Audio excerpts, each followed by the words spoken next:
बेटा तुम कल स्कूल क्यों नहीं आए थे? सर हम लोगों की कल तबीयत खराब रही तो नहीं आए रहे। झूठ बोल रहे हो। कल डॉक्टर की पर्ची लेके आना। पर सर हम लोग तो पंडा से झरवाए रहे। पंडा बाबा महाराज बोला हो के मारिया मंदिर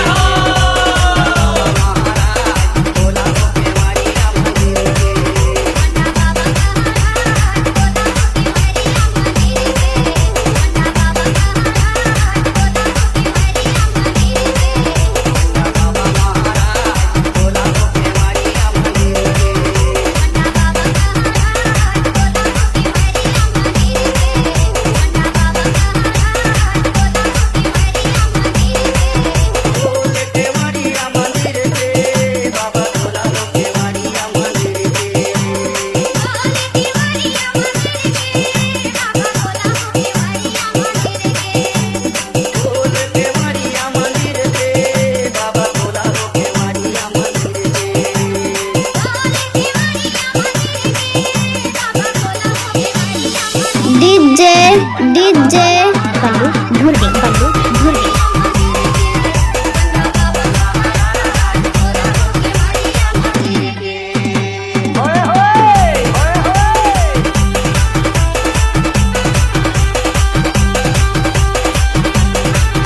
डीजे धुर्वी